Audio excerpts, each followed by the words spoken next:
what's up? How you doing?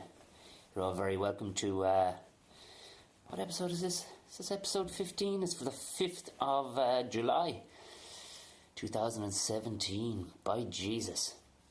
Welcome to Buckshot, everybody. 2017, 4th of July. Today I'm recording on the 4th of July. People seem to be getting quite excited about it. I see it on Facebook, a lot of people saying Happy Independence, Irish people saying Happy Independence Day. The fuck? What?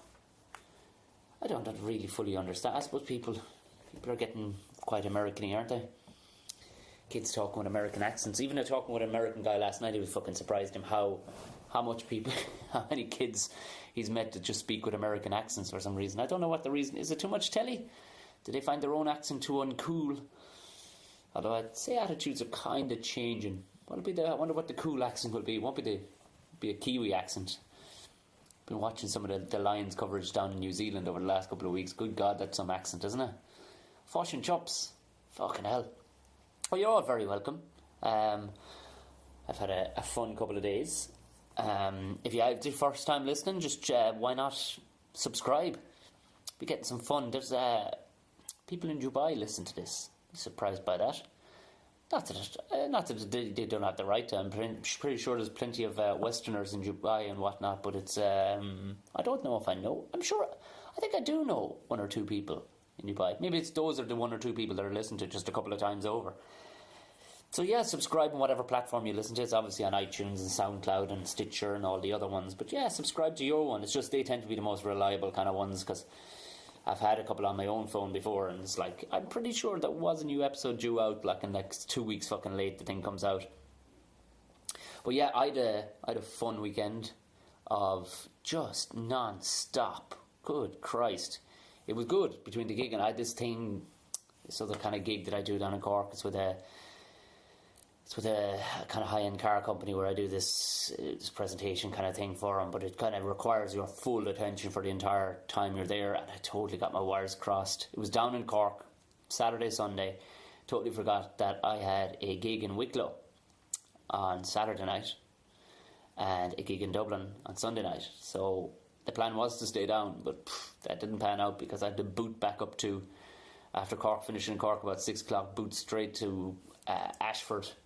It was a weird gig, the one in Ashford. It was for a GA club, and I'd forgotten. It's been a long time since I've done one that is actually just for a thing that isn't actually a comedy club.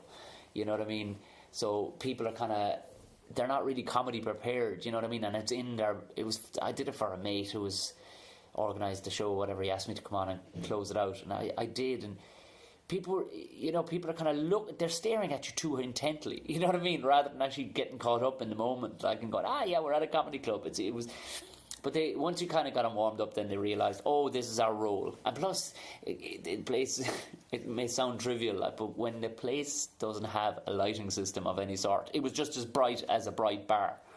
So it made it kind of weird. So if anybody's ever been to a comedy club, you can quickly imagine what the lighting is supposed to be. It's supposed to be the stage is lit, the audience is not lit. It makes the audience feel comfort. But when everybody knows each other as well in the room, sometimes when things are said, they want to laugh internally about it, but they don't want to laugh out loud in case they sound like a filthy bastard. But it was actually an enjoyable gig. But it was just a tiredness of the thing. Straight back down the country. I went down, because the whole day, entirety of leaving here, heading down, coming back up, doing the gig, heading back down again, the whole day ended up being 22 and a half hours of a day with like an hour break.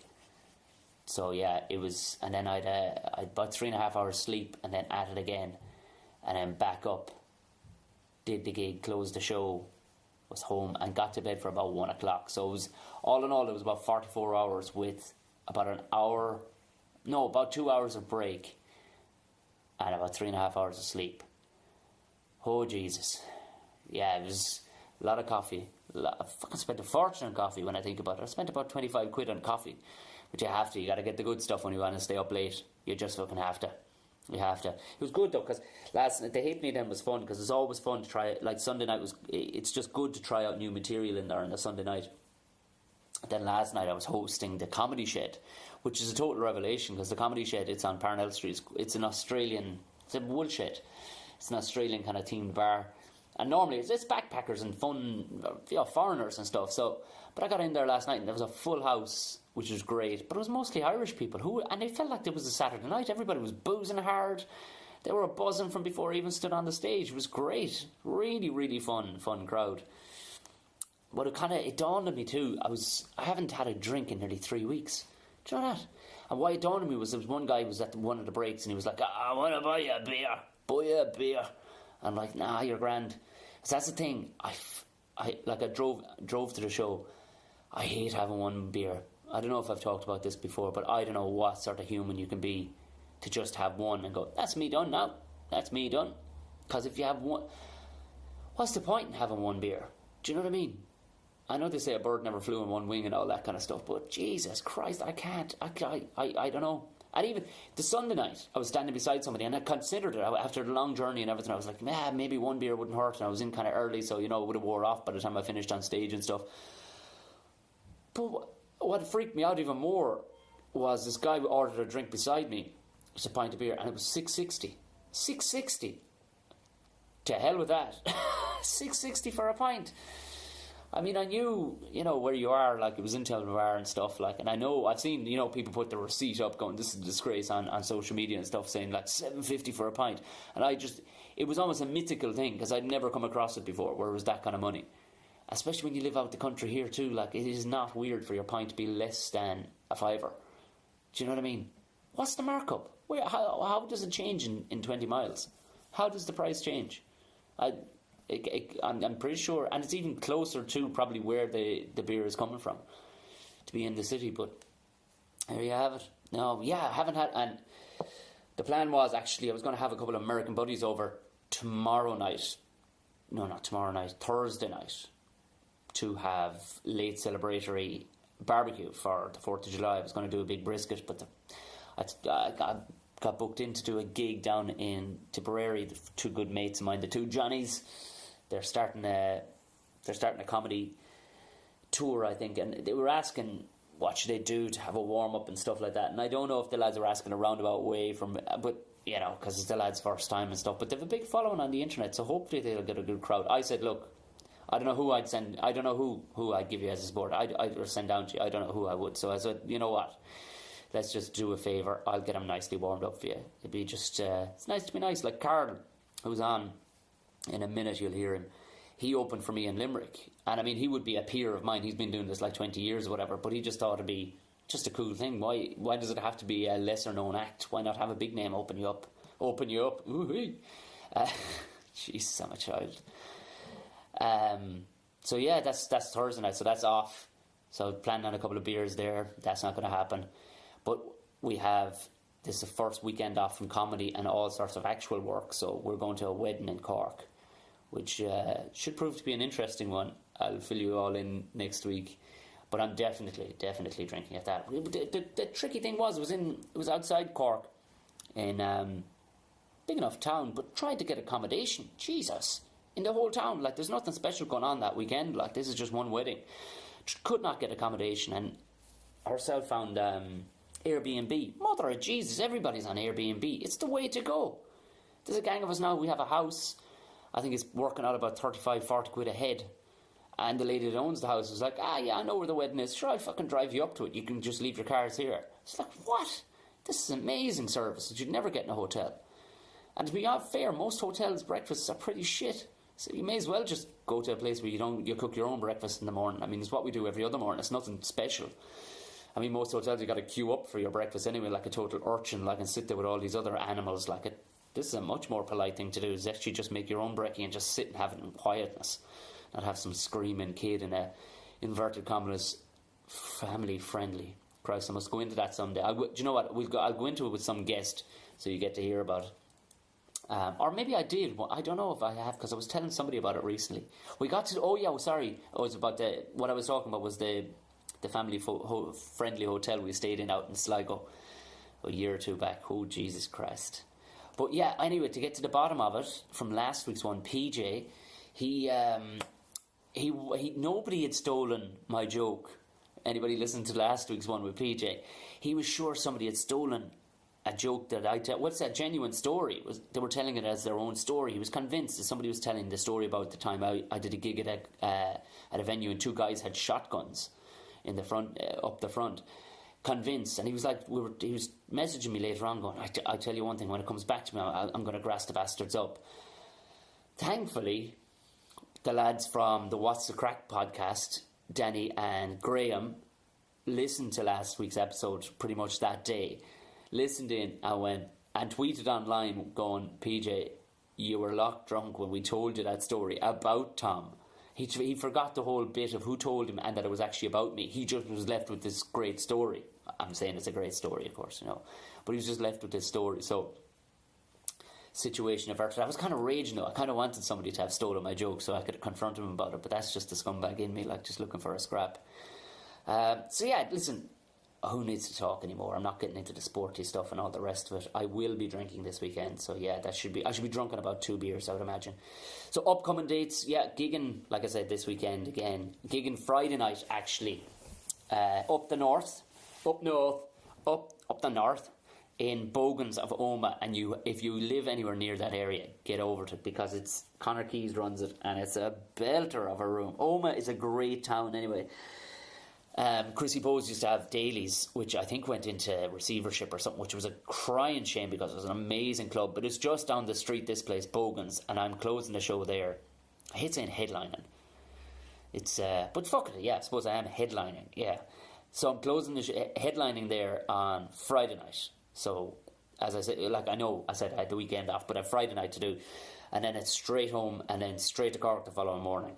So it should be a fun one. I'll be getting ourselves to be live checking the tweets of the Lions as we drive down the road. Not that most people listen to this probably don't care, but just so you know what's coming up next in the way of the gigs, the Roisin Dove one is actually selling online. Good few tickets have actually gone for it, so that's good. There's a show going ahead anyway. I won't just be telling jokes to the bar staff. But if you are in the Galway district, July 20th, it's during Arts Week, I think, which is, I mean, I'm not part of the Arts Week, but I mean, why not? It is the arts, I suppose. It's original material. Isn't that what art is? 20th of July. Go to roishindove.net for your tickets and tell all your friends that are in the Galway district. It'll be a good night out anyway. Why not? How can you go wrong in the Roisin Dove? You just can't, can you? You just can't. So this one anyway, this is Karl Spain. For those of you who don't know Karl, you must be living under a fucking rock, because he's been ever present with a great name. See, this is the thing. I was convinced. I said it to him, I need to change my name. Tom O'Mahony is just too normal. It's too normal. Maybe just call myself Tom or Tom or something like that, because Karl Spain, that's a great name, isn't it? He's had TV shows and everything with his name in it, like Karl Spain Wants a Woman, and he actually still has that woman. I don't know if anybody remembers that TV show. It was on 11 years ago. Karl Spain Wants a Woman. It was basically a date. It was before First Dates, whatever that thing is, and it was essentially him and going on different styles of dates and everything. It was a great show, and he ended up actually finding a woman, and they're still together. Then he had Karl Spain Wants to Rock, where he found Ireland's best tribute rock band. Again, they're putting his name in the title. It's amazing. But we became very good friends. We gigged together an awful lot in the last couple of years. We became very good friends over last Christmas. We were in the UCH, the University of Concert Hall, Limerick, panto together of Beauty and the Beast. And basically we played the two gobshites, the two funnies, as they call it. I'll be honest, this is all news to me. We were just putting this. We had our own dressing room. I said we were our own dressing room, but everybody else kind of had to share in gangs, like. But we had our own dressing room, and it was fun because neither one of us knew what in the Christ was going on with this panto thing. So we kind of learned together. That was fun to actually have somebody there who didn't. And plus, Karl is good crack. But we kind of talk about it a little bit and how he probably went a bit too hard on some of the musical theatre folk and whatnot. But during this, you'll hear we do have to cut off the interview towards the end because Karl was heading off to do. Where was I? I don't know where. Friday night I don't know where I was heading to gig, but he was heading to gig for Temple Street and Vicar Street, Temple Street Hospital. So you'll see it you'll hear it kind of cutting off. There was Natasha brought in tea and biscuits in the middle. That was just, it was pretty much, it wasn't really a cut off, but you'll hear her anyway, just in case you're wondering, these fellas got maids or something. But we yeah, we stuffed our face with bickies and tea during the whole thing. Being typically Irish, why wouldn't we? So yeah, that's about me. I'm going to shut the hell up. Let's get straight on into it. So please enjoy the fantastic Karl Spain.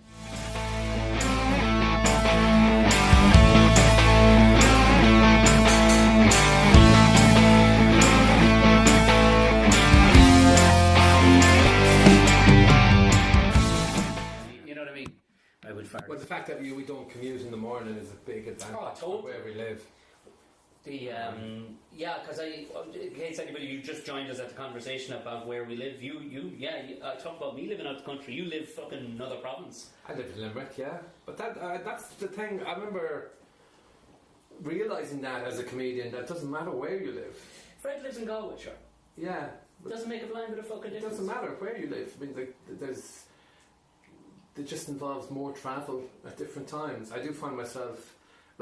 it's actually funny now, I go into Junction 14 on the M7. I love a bit of Junction 14. And I actually look, and I've sometimes looked and saw who's on, and the girls in the coffee counter, I'll go in, go for a pace, come out, and they go, large Americano, and then down the end, they know you that well now. They know my order, yeah. I've tried to wait, but it's that thing of like, they know what I'm going to order. Do you want anything else with it? No. Actually, I was there today, and someone had spilled the coffee at the end, and there was bit of a backup, so one of the girls was cleaning the counter and I lifted up the middle thing. The turn thing. Yeah, speech as if it was... we worked hard for this trophy this year. To a lawn office. With the Paul Crowley was telling me too, do you know Paul? Skinny chap from Cork. Yeah, I know the name. He would start a comedy years ago, back when you would have started, then jacked it in for the trucking business.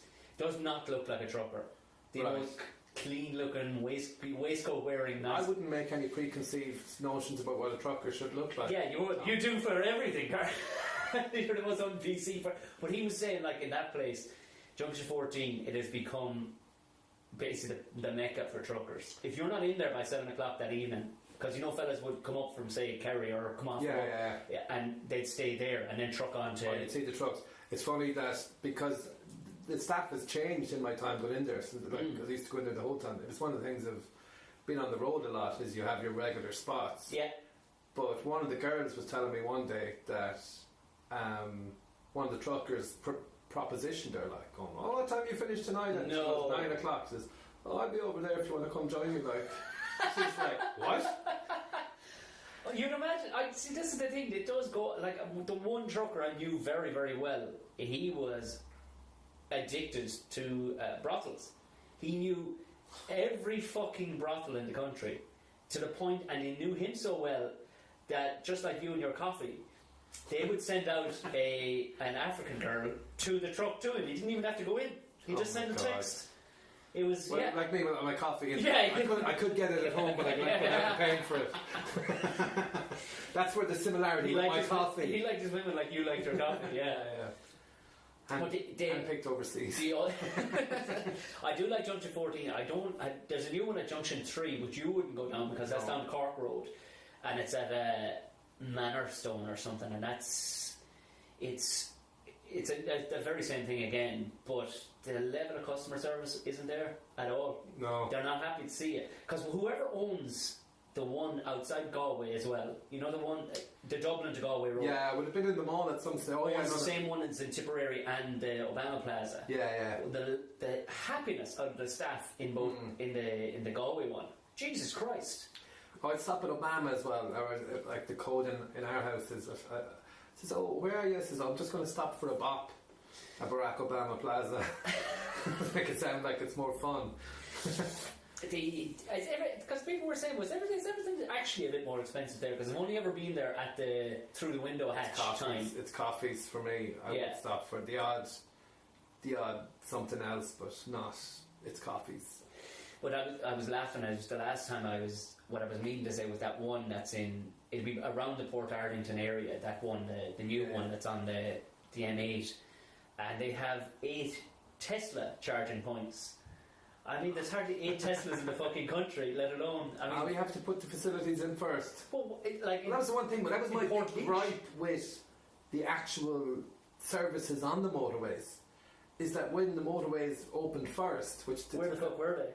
Where was the services? How So is that not one of the first plans? Yeah, so you're literally going, right, well, where are people going to stop? Because I think, I'm sure it's the same with Obama Plaza. It's always busy. There's buses coming in the whole time. You could put 10 times, and it's 10 not more like it's prime on that real road. estate because it's not. No, it's a part of a quarry. I think. Yeah, it's not in an urban setting. It's not like there was, it's the middle of nowhere. It just happens to be near the road. So they're making There's so much only money. really two. If you went Dublin or Other than Limerick, it's the two of them. stops. Really. There's another one just outside Limerick, but it's kind of, what's the point? That stage you're nearly home. Left town. You can take your shit at home rather. Yeah. I think that's more for people going on past Limerick. Oh, Into Clare. Oh, okay, right, sorry. But that's the thing, they could put 5 or 6 like in England, they're every fucking 10 miles. Now, of course, everything is oversaturated in the UK because they've, 100 million fucking people at this stage in Britain. But they could do, I didn't think we'd actually go so in depth into petrol stations, Carl. I do like my break, I do time it nicely. The coffee, a nice coffee it's a recent thing in me, like the last few years. With You said that to me, yeah. Coffee, because it used to be. You weren't a coffee fiend. Coke and Diet Coke. I wouldn't have drank tea or coffee, and now a nice coffee. But there's that thing of me. Sometimes I'll go in somewhere and I'll risk it. I'll go, I don't know about this coffee, and then I'll buy it and I'll take one sip, and it tastes and like it's shit. just like, yeah. There's no excuse for it though anymore. Disaster. There is no excuse for it anymore. I actually was in a petrol station. I cannot for the life. I don't know what county I was in, but I pulled into a petrol station, and I said I'd chance a coffee, and it actually had, those little cartridges that you load into it. Yeah. Like, when the fuck did we last have that thing? I know we didn't even drink coffee before the boom in Ireland, but these fucking cartridge things, like, come on, man. You could make it. It's a license to print fucking money, to have a coffee machine, I was actually in Harvey Norman's the other day, and I keep looking at the coffee things, but I think if I had one at home to justify it. Trust me, what Natasha's about to bring in there now is Nespresso coffee, and we go through them like a fucking hog. Like, actually, you're so wound up, is it? Yeah. Or is it the marriage thing? That's the marriage thing. And plus, I'm very excited to have Karl Spain here in my house. Oh yeah. I just wanted to have a snoop around that. I know you did. It's not like the old days. The old days when you'd visit someone in college that you're in college with, or visit their home house, you could look at their DVDs, their record collection, and judge them. But now it's just you can't look at their cloud. Yeah. Open up your iTunes there a minute. I think I wear my personality quite good on me, Karl. You can kind of tell what you're dealing with when you look at me. I don't know if for the gun. Did you see the sign at the front door? No. We left the sign at the front door. It's because we had a bit of a pilfer going on here. About 200 litres of oil were stolen in the first 2 weeks here. Yeah, so we put a sign out saying the oil crisis. Yeah, no, it's trespassers will be shot, survivors will be shot again. I left a few bullet casings there as well. So why not? Wow. But that's the joys of living in the countryside too. You do need to be aware. It's a lovely spot here, actually. I kind of like this. There isn't the level of weirdos that's in a lot of places, but we do. There are definitely. I was telling you about the weirdos that are here. Like. Well, it's that weird. It's that thing of like if you think there's no weirdos in your village. Yeah, yeah, exactly. Yeah. That opinion shared by everyone else that lives in the village. Oh, there's the one top. Yeah, there's no weirdos in this village. Yeah. I thought I never really considered it either because you just think you're just a newbie person to the area, or whatever. But it was only the last time I was in the bar next door. Like your man kind of let it slip that he pretty much knew my fucking shoe size, and the whole village did. Checking you out before you went in? They just knew, but even the estate agent had said it, everything from Damon Ivor to fucking stand up to. But the estate agent had pretty much said it too, though. He kind of went, no, we've shown it to a couple other lovely couples, but you're more the kind of people. And he didn't need to spell it out either. It was like, okay, we get it. If you want to entertain any of your friends. We had that with enough of an Aryan look, you see. This is, I think, really what he was going for. Yeah. The bunch of boys. Here arrives the coffee. Karl can get the herself cup. Oh, himself or herself. Cutesy, isn't it? Indeed. Thank you very much. You'll be kept, darling. Well done. Big fan of your work. There's a plethora of biscuits, feel free. Plethora, my favourite brand. Are you getting... You're on first tonight in the Temple Street. In Vicar Street, yeah, for Temple Street. That was a getaway. It's always a pleasure to go on Vicar Street. even if it's for charity. The funny thing about this Even gig, if it's for charity. no, but the funny thing about this gig, I've joked over the years, just messing about. Oh God, it's great! It's sold out. We'll make some more money this year than normal. Yeah. For us, the acts will get paid fully this year. And the audience never laugh. They all go, Just one day when you're taking money. Yeah. They used to give us kind of this symbolic check in the past in an envelope. So they get a check for, I don't know what it was, 200, 300, something like that. But we're all meant to tear it up. Oh, So okay. even one of the women organising would go, here's your check. And they're going, oh, I didn't think we were getting paid. And then rip it up in front of your face or something like that. But one year we were all giving them at the end. And I just kind of, as a joke, tore off the corner. I don't need this. Tore off the corner. And I could just see people going, rip up these checks. That's like, do you remember, like, we were in the Panto and we had no idea about opening, these traditions about with theatre and whatnot, like we had no idea of opening night. Do you remember on opening night everybody showed up with fucking cards? Oh yeah. And we were like two fucking best to look cards. best to look, and sort of thing. Yeah. they're all dressed in their Sunday best and two anchors here turned up in our t-shirts. Just, we got 2 gigs to do, that's it. Yeah. Where's the shop? Yeah. But traditions like that, I wouldn't be fucking tearing that check up. Yeah. Did they give you even a voucher for a restaurant or something? No, there's been places. No, that's the one thing. It's always nice to get. I've done charity gigs before. I did one in Limerick where I raised. I'm only going to go. You can go on. No, go on. I'm You're right right about anyway, charities, but I raised a significant amount for a gig I did, and I saw the guy I'd raised the money for in the airport like 2 weeks later, and I saw him walking. He was walking in my direction, and I think he saw me and then changed direction. No. I was like, I'm not looking to be just say hello and thanks again. But it was that thing. Oh, Well, that's total admission of guilt. yeah, Like, what was the guy that's doing what- with the cash? but that's one thing, and he's every reason. He's entirely entitled to go on an airplane. Yeah. It's suddenly gone. Am I just paying for someone's holiday? But that's the thing. I think you've only donate. Is it 6 or 7% to actually register as a charity? Really? It's that tiny. Yeah, it's that tiny. You've only donate a tiny No, amount. it is one of my gripes over the years. I've talked to other comics about this. We've probably had the conversation. Most where you likely, meet, yeah. But I blocked you out a lot over the Christmas. You meet people who, people say, oh, I'll use your name just to be safe. Oh, Tom works for this charity. He's amazing. He raises so much. Like, and you find out Tom's on $100,000 a year. Yeah. And, he could get that he could get it in maybe another industry, but he'd have to work for it. You have to work your whole off, yeah. Ring up and go, I look after puppies with cancer in their eyes.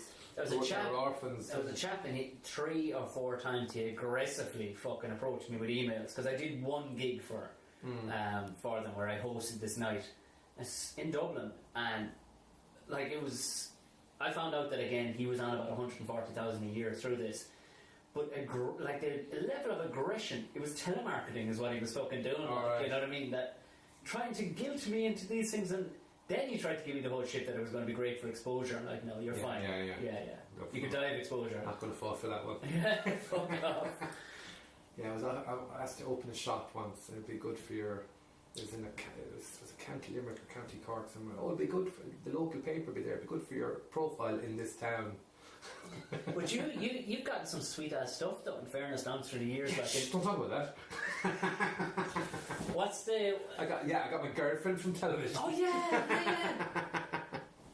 Jesus, yeah, you got your missus from telly. Have you gotten anything we've had to go for and take it anyway, grudgingly, like? Rachel. No, I mean, I think, just to clarify, when comedians giving out about charity, it is something that most comedians would do a hell of a lot of charity. Yeah, we do a lot of them. But you do get burned at times, and it's that thing of, the people who organise the event, you might have driven and done something, and then,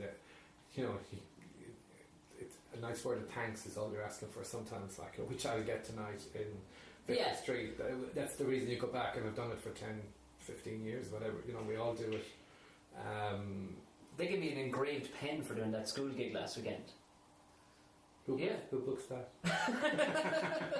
Do you know what though? It was actually, it would inspire the youth of the next generation coming, because I had notions, because it was a bleak fucking country school, and we got beaten. Well, I got beaten, and a couple of other students got beaten badly, like. by the Last week. Last week, yeah. So I just had a bleak notion of this shithole in my head. But when I got down there, it was completely transformed. The children were actually really good. How were you beaten? I mean, that's post... Yeah, this was the mid... That went out just before I started secondary school, I think. Yeah. This would have been mid-80s. Would have been 85, 86. Yeah, because I remember when the thing went a bit... Because I have two older brothers, so I used to hear, not from my brothers, but you'd hear stories of other guys, the teachers pulling them up. And it still happened in my time, a little bit in the other classes, where being pulled up by their sideburns, which I remember. Oh, Jesus, yeah. The creativity of it. And, yeah. Being hit. So that's like a pinch inside the thigh, you know what I mean? It's punch in the stomach and stuff like that. And I'd hear those kind of things, but there's some now, not to condone it, but some of the stuff the teachers had to go through, you'd kind of understand it. Like, I mean, there was a junior level too, but she was well known, the woman that used to do it. It would be certain students she would pick out if she didn't, say, play 45 with your mother up in Nelly's on a Monday. Then you definitely weren't getting any soft treatment. And they had a nursery as well, so she had an endless supply of bamboo sticks. The husband had obviously forked out big on the engagement ring too, because she had a big set of rocks on her hand, and she just turned them backwards and just clattered it, like beating a 5-year-old. But I mean, it didn't. I actually bear no grudge towards the woman at all. I'm just going, well, all right. Well, she just got away with it, like, and that was it. And it was just a thing that she. But that was notion. But I went down, and these kids were just fucking adorable. They were all sitting there saying thank you for medals and stuff. And this one day, felt so bad. All these girls were queuing up. They'd won some cross country or Gaelic football, and they were one medal short. And it's the little girl at the end. She can't be more than 7. She was like, okay. And I swear to God, I went, we're all out of medals, but I'm sure your head mistress will get you a medal. She was, that's okay, thank you very much. And she still shook my hand. I'm like, oh my God, Jesus Christ, these kids are fucking amazing. You feel bad now about stealing that medal? Yeah, I do. But it was. Is that the one you're wearing? That's the one I'm wearing right now. Yeah. Earring, yeah. But it was. Do you know what I mean? But I had to laugh though. They brought this artist. He's a sculptor. They makes a bunch of stuff for the school and that. But they had him raise the flag of biodiversity at the end, which is the green flag. And I was like, diversity. This is the whitest school. Yeah. There is no foreign child in the school. Like, this is out in the fucking sticks. But they were like, we'll just go through the paces. That's one of the things talking about the foreign kids. That's one of the things I remember. Listening to talk radio. Well, news talk is the only real one for talk radio. But I remember a few years back when there was people on talking about the Gael skulls, the Irish language schools. Yes. But the way they were being kind of people. Oh, there's a new one opening up here. A new one opening up here. But the way someone was, when the person was on top of it was kind of real. Because if you send your kid to a Gael school, they'll be mixing with just Irish kids. Because some of the other schools, and I was going, whoa. I listened to this in the car going, whoa, am I listening to some kind of... Was this an advert for it? No, they were talking about it. Okay, right, yeah. I'm exaggerating slightly, but that's very much the kind of message. Oh, yeah. That, it's, I mean, the Gael schools would be predominantly Irish students. I mean, there's a mixture in some other schools, and it's difficult, for the teachers to give them individual time. And I'm going, whoa. Because I talked, but I mean, I never even considered how popular they would be, like, because obviously there was no such thing when we were in school. It's like a Gael school. Like, Well, there was. My sister went to a Gael. Oh, was there a Gael school? Yeah. Secondary school, and there was none in Tipperary. I can tell you that. Yeah. There was, but this guy was down in Cork. He was a principal at one, and I was saying, are they popular? With students? And he went, if I had 5 times the size of the school, I could fill it in the morning. Wow. We have that kind of a waiting list, like that's just, it's phenomenal. And there must be a level. I never thought about that. I thought they want their kids to get a civil servant's job because they're Irish. But I never thought. Yeah, Jesus. The thing in my estate in Limerick now, I live in a kind of little horseshoe estate, so cars don't drive through, and there's no walls in the front garden. So we've like myself, my girlfriend park our cars, but we'd have the local kids run past the front windows. Yeah. Because the window kind of juts out, that smack into it a few times, and you're just like, you're sitting watching television. It's like a bird. The great thing is the mixture of, there's Polish, there's Estonian, there's African kids, there's Irish kids, they're all hanging around together. And the thing I find, it's not that the different colours, it's actually the different age groups, and they're all friends. That's what I found. Yeah. They're there from when they're like, literally, you suddenly go, oh, that child has another younger brother or sister is suddenly now in the gang from last summer. Yeah. They're all running around chasing each other, having great times, and it's such a lovely atmosphere, and you're kind of going, oh, why can't it be like this everywhere? Yeah, but that's it. My nephew, he's 5, 6, and he has friends like the Padraig, Antonio, and there's another like Christoph or something. You're like, I would have loved an Antonio friend. I just had Bobs and fucking Johns, you know what I mean? But do you know what? That has actually opened my mind to why now it is a good school and it's out in the sticks, but apparently 3 buses come from Tipperary town, which would be 12 miles away. Alright. And there's plenty of schools in Tipperary town. Yeah. 3 buses full of kids come out there, and I recognised 1 or 2 of them. I went to secondary school with you, the parents. Go, why I wonder, is there a level of that too? I know, Well, that's better. But the one thing with diversity, I was one of the first things I realised getting into comedy. When you'd go over, I remember going over to the UK and doing gigs, and you'd be there Thursday, Friday, Saturday, sometimes Wednesday, Thursday, Friday, Saturday, sometimes Wednesday, Thursday, Friday, Saturday, Sunday, and you'd be there. So you'd be with the same 3 or 4 comics, and it's what you'd end up with what I used to call microwave friendships. So you meet someone for the first time on the Wednesday or Thursday, and by Saturday you've told them about your love life. And it's just because you can get there quicker because, alright, we're from the same... it's like the same tribe. We're scattered warriors that go around and tell these stories. So there's an understanding who the person is. But I remember sitting in a cafe in Birmingham once, and there was 6 comics. Like, there was 2 comedy clubs, and like 6 of the comics had gathered. Yeah. But it was like Steve Hughes, who's a tall Australian heavy metal or death metal drummer. There was Adam Bloom, a small kind of Jewish or half Jewish from London. There was an American comics. It was me, and I remember saying to the lads, like, there was the group of us. I said, "Look, I wonder what the other people that walk in see us." They would look at us and go, "How the hell do those people know each other?" You never look at someone and go, well, unless you're a comic, you never look at someone and go, "Oh, he's a comic." But you'd see 6 people together and go, no, because if you look at any group, it's not like you were all sitting there in suits either, so it wasn't like you were clapped together from the same workplace. But even I was thinking, if it was, people would assume it's like IT or something, or there's some kind of weird thing there, or jury. There's no how do these people know each other? It's that, and it kind of struck me as to when you see your own group of friends, and your own thing, you'd suddenly go, well, if you took those clothes off him and put them on him, we'd all still blend in. It's kind of a similar, similar-ish fashion. It's not like you'd see a guy with long hair and piercings and goth makeup hanging out with a clean cut guy. And I was thinking, that's actually, it's better, to mix with different, it sounds like a stupid thing to say, but it was just nice to all the different ideas. And it's funny listening to the other comics, you do learn a lot about stuff. You kind of go, oh, you have to pretend just nod along. Oh, I always knew that. The last time I was in London, the chats, I had to stay silent. It was one of the few times I had to stay silent for a good 15 minutes because it was completely out of my wheelhouse. There was 5 or 6 comedians all chatting away. I was like, oh, alright. Oh, I know. Oh, yeah. I know. I have nothing to contribute here. I'll wait till my chance and I get tagged in here.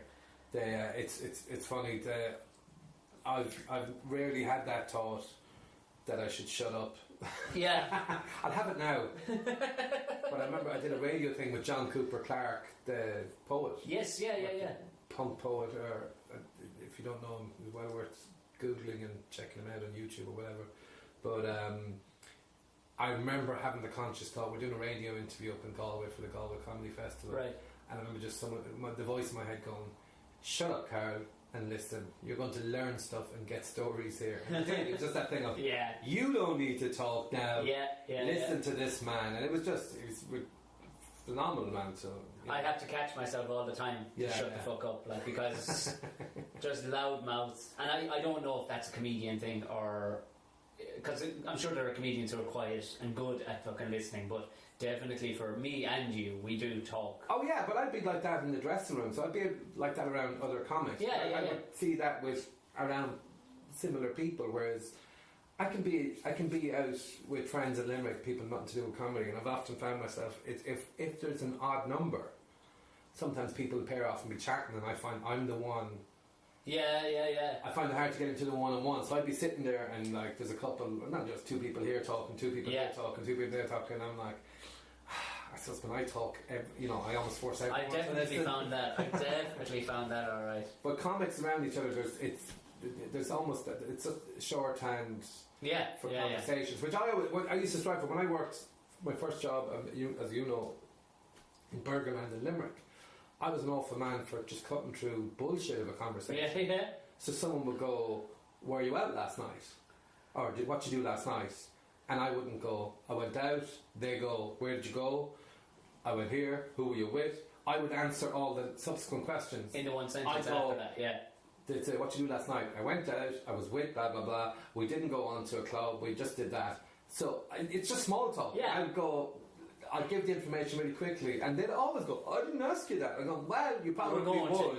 you were going and I just get it out of the way. I hate that kind of bullshit small talk conversation. I'll talk about anything, but yes, I went there. I had 2 drinks. I just can't deal with that. It kills me like that, especially I used to do a bit about this shit talk, and that's what it is. And you can see people really shifting uncomfortably, and basically the synopsis of the whole thing was shifting uncomfortably is going to be the title of the chapter of my love life.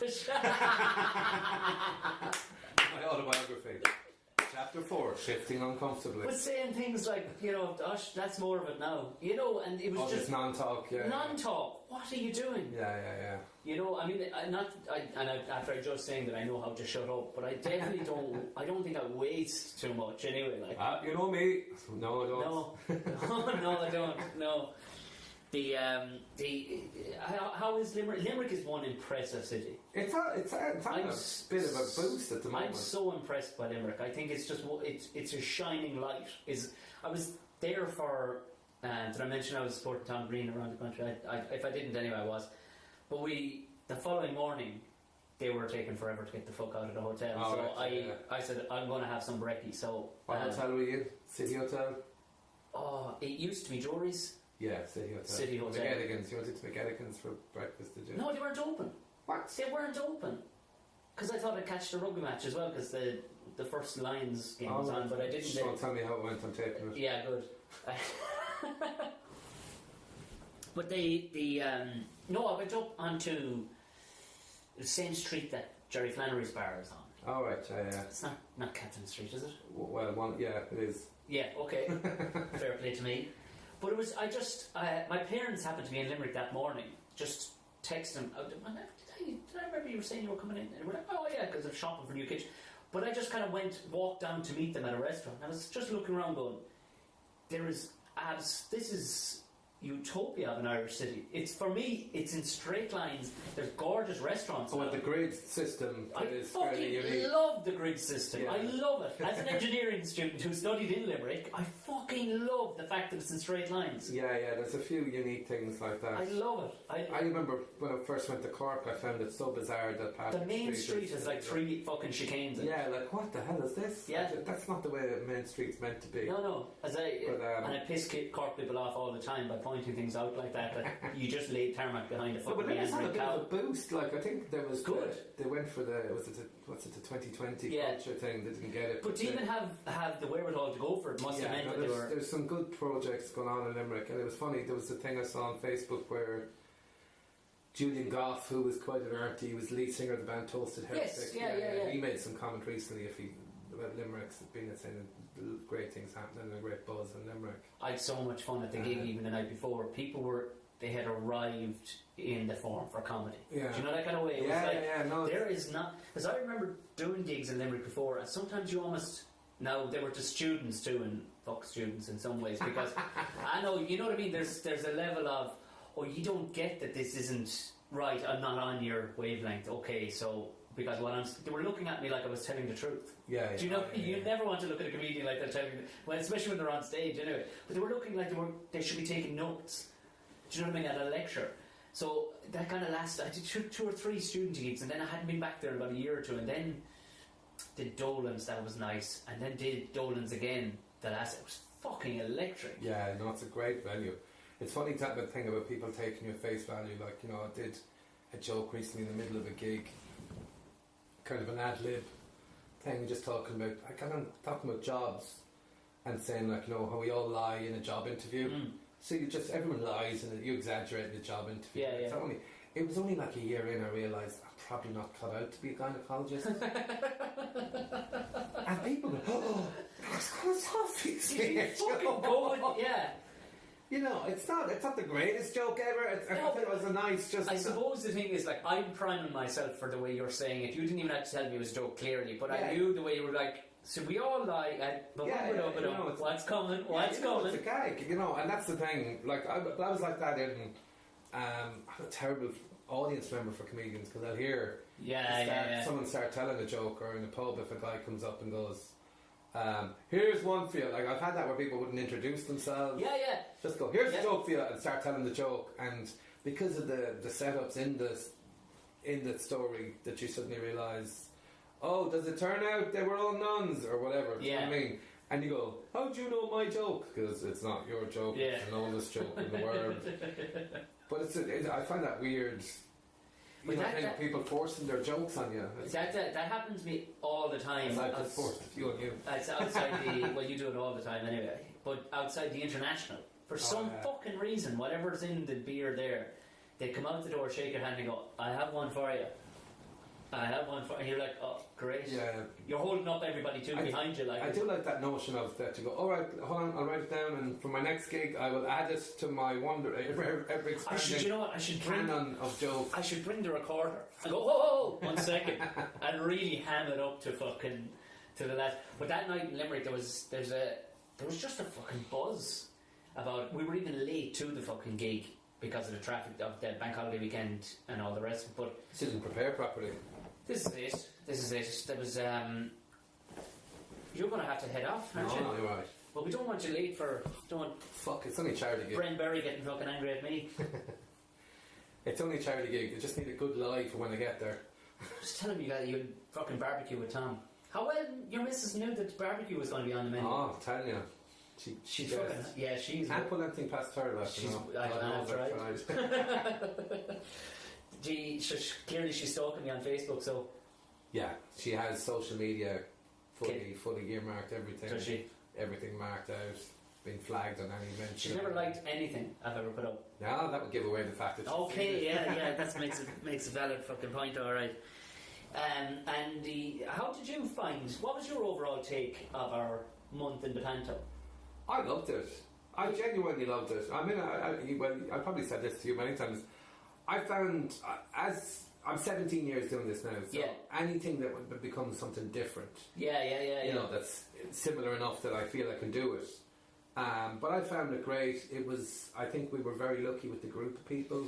Apparently, according to the stories from previous years. But to be fair though, Karl, there was a sickness in me that actually desperately wanted to meet those characters that they talked about, those other people. I agree. One in particular, I would have loved if you...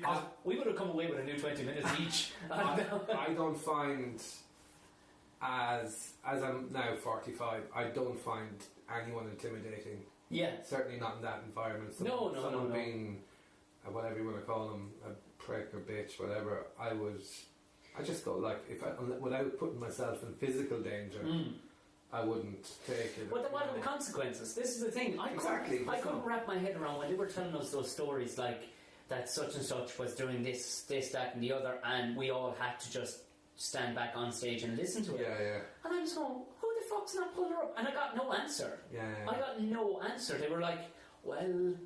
I'm like, oh, you can go and do something else. Trust me. This isn't where it ends. So, and that person, you know, they were very rude, and that person then was crying for the next week. Yeah, and that was the irony of it, is that you could be, if you wanted to be, you could be very cruel to theatre folk, like, because they were the sort of people, it would seem, that took that. Yeah, well, that's the one thing. I don't know. I remember, I mentioned being over in the UK. I remember hearing stories when I'd go over first, and you'd hear this guy, certain comics are complete, whatever. But in Ireland, there's very few. I think it is quite a good community in Ireland. I don't think you get away with it anyway. Yeah, well, that's my point. That's the one thing of looking at it, is the sense of, you know, it would be like, if we fell out, someone would go, oh, we better intervene there and kind of get them talking again. Yeah. Because it's too small a community, and you fate would intervene and put us on with each other for like 60 And years. whatever MC was making the bill would put the two of you alongside. But there is that. There are people certainly I don't like or wouldn't. But it's a very small percentage of people that you have to deal with. Whereas there was an incident there last year where someone was getting a lot of grief, and Barry Murphy put it beautifully when he said, "No, this is someone in our family, which is the comedy family. We need to look after them." And I said, "Well, yeah, that is a much better way of putting it." You know, there's keeping the eye out for someone and trying to help someone, but there is a different thing of, you know, it is a family where, you know, it is a kind of a community. You said this to me before. I personally don't really feel that. They're part of the community. No, not at all. I feel very cold-shouldered. Very much so. Good. Yeah. But then the likes of you, I would very much then get on with the likes of you and Barry Murphy and the likes. But there was a good few comics at your wedding. I mean, that's, you know, I've been to other comedians' weddings and there wasn't. Yeah, I suppose. Do you know what I mean? So I mean, I don't know how in the it's from my own point of view, but you know, you see different things or different people getting on, or you know, that would be that thing of like, oh, there's a gig now in such a place. If you know, here's the number. If there were, I mentioned your name, and you know, there would be people looking out for each other, trying to help each other, and I think that's a big part of it. It's a very important part of the comedy scene, and it's funny.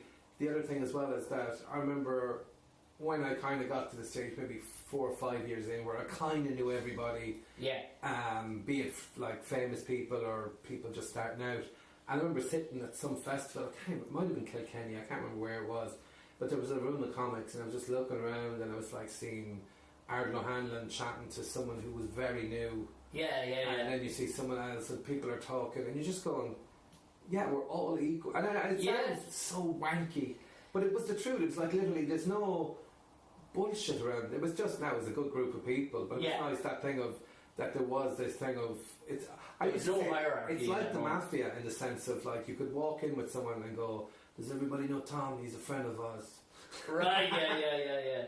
He's a mate guy, he's done gigs, he's done City Limits, he's done the Roisin Dove. He's a mate guy. Sure, he's not a fed. He's okay. No, sure, he's not a musician. He's alright, man. He's alright. I do get it. No, but there seems to be, there's almost a hunger. There's a hunger in quite a good few comedians these days. Well, the new generation, I don't know them. I know some of them, or you meet some of them, and you'll hear a name a few times, and usually if you hear a name a few times, it's someone good. Yeah. Like Al was the last one to go from arriving on the scene with hello. Yeah. And then just woof. Well, I mean, he was a phenomenon. Yeah. You know what I mean? Because Al and myself would have started out around the same time, and we were on the New Comedy Awards. Oh yeah. The same you must time. be hugely bitter, so yeah. No, because this is the thing. I know. Why? What do you hate about him the most? Nothing actually, guys. He's fucking got great hair, the fucker.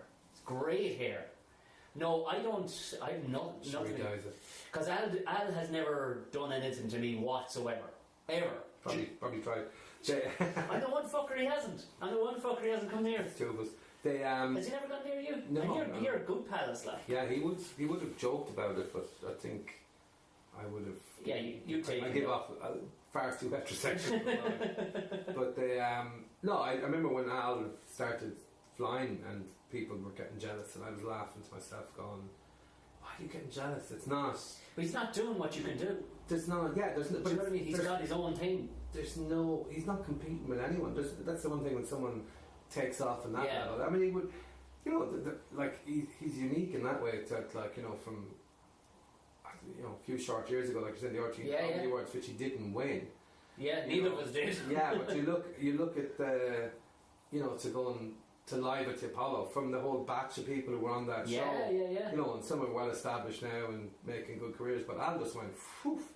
It's like it's like Messi or Ronaldo or it something. Really is. It really is. But in fairness, he didn't let the side down either when he did it, because he took it with both hands. Yeah, but it's not. But sorry, Al's success. It's a great. I remember Glenn Wool reading one of my favourite comedians, probably my favourite comedian. Glenn Wool quote that I remember reading in an interview. He said, other people's success is not my failure, and I thought that is the best thing. Wow, that's smooth. That's all for a in one comedian line, to have as a philosophy is just perfect, because it is that thing of like, you know, there's no. I mean, in my head I go, I should have done more, but the main reason I haven't is probably my own laziness as much as anything. Right? else. Yeah. Do you know what I mean? And the amount of times I've had a gig where I've been on at a festival or something, someone come up to me afterwards going, like, I've even had people tell me I didn't want to come to this show because you were on. Right. But then telling me, but I really enjoy it. You're actually very funny. And I go, yeah, I kind of know how funny I am. But the annoying thing is, well, there's that perception out there. If a few people have said it to me going, I don't want to see you at all. And I don't know where, whatever little bits of me... PJ said the exact same thing, though. Whatever little bits they get from somewhere else, that they just go, I don't like that guy. I'm sure the amount of people who go... I'm actually relieved to hear PJ. No, totally. He said the very same thing. PJ was someone who started at the same time as me and stopped a few times, and you're just going... And I remember having one of my questions I used to always ask the likes of Barry or Ardle would be, is there anything good that stopped? You know, and I used to think it was an awful thing. If you were good and you stopped because you just thought, oh, the lost jokes there now that the jokes that we've missed out on. It's like, you know, it's like when John Lennon died or Kurt Cobain going, oh, the songs they would have written afterwards. It's such a tragedy. But you know, there'd be one or two. But I remember PJ, oh, he's just so funny and just so much fun. Yeah, I always found PJ just the most fun. He's unbelievably fun. Like, it's such a positive energy. He's the one. I couldn't imagine anyone not liking PJ. Well, I asked him, see, where we got into it, and this is kind of similar to you in that you'd be the sweetheart of Limerick. Like, you would have a big following in Limerick. As you would have more. The only big following me is my shadow. But I said it to him about, you know, is it a Dublin thing or what? Because Dublin people love him. You know what I mean? They like love him in the way they love Conor McGregor. You know what I mean? There's a row in behind fucking all for one. Is that a Dublin thing or is it just him? Because you would never get that in Tipperary. Like, I would get double the amount of people in a show. Well, in Limerick, the one thing, because I was going, how long was I going before I did a gig in Limerick? It might have been 8 or 9 months, because I started, my first gigs were in Dublin, and I did bits and pieces, did a competition, got to Edinburgh, did other things. But yeah, it might have been nearly a year in, actually, was it? I did my first gig in Limerick. I was so nervous about it. Yeah. Limerick people are going to drag the, they're fuck him now, thinking he's funny. And the support was amazing. I was really, he's one of us. Right, right from the first few years when it was brand new, and you know, I was doing a middle spot that was kind of created for me in Dolan's, and they kind of made me host, and it just grew. And they were all great. Even in the criticism, I remember actually Steve Hughes, who we mentioned earlier, did a gig in Dolan's and destroyed the place. And people come up, I was chatting to Steve afterwards, people coming up going, man, that was the best act I've seen here. And he was, oh, thanks very much. And they go, wasn't your night, was it? I bet you were great 2 weeks ago. And I'm like, oh, thanks. But he said it, but on the reverse of what I was saying to PJ that time, and he said, yeah, but what you don't realise is, man, I've got some amount of fucking naysayers.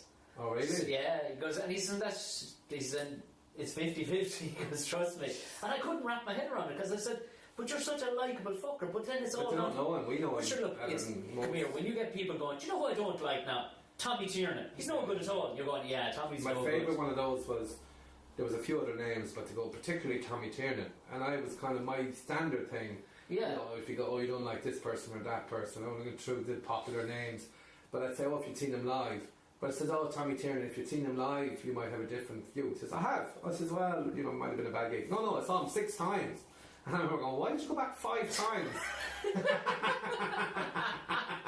But you know what? He might have rocked it the first fucking 5 times, and on the 6th one, just the thing of his closer on the 6th one could have pissed your man off. But sometimes you just don't get it. It's like music, you know. I always say it's like music, you know. If you don't, you know, if you're a big fan of mainstream stuff, like, you know, then that's your thing. Don't worry about it. There's no problem with that. I think people don't get that about comedy. It's either funny or funny. It's not for you or not for you. Don't be over analysing on it. Well, if I don't like it, it must be wrong. You know, you're not just thinking it's just not for you. It's just not your thing. That's the thing. I say are you tight? Yeah, I better go on this now because I'm off to do charity. Karl Spain. Well, thank you very much for calling out to Casa de Tom. Don't be a stranger. Oh, yeah. No, Rachel tried to ring me there. I'll ring her back. Oh, Jesus. 3 minutes ago. Jesus, you're in trouble. Yeah, but I'm off to do charity. You just stay and enjoy yourself with your wife. This is the first Friday I've had off in fucking 5 months. Just as a bit of feedback for the podcast. Yeah. You do swear a lot in your questions. It doesn't matter, Karl. Doesn't matter. See the way you stopped it there? It doesn't fucking matter, Karl. I swear a lot anyway. Oh, I don't know if you picked up my knee noises there. Old soccer injury, is it? Yeah. Yeah. I broke a few legs playing football. Don't even know those guys' names, huh? There's a joke, There's a joke for you now. You can have that one. Thank you very much, Karl Broke Spain. the jaw playing football. I'll tell you, he's back refereeing that fella.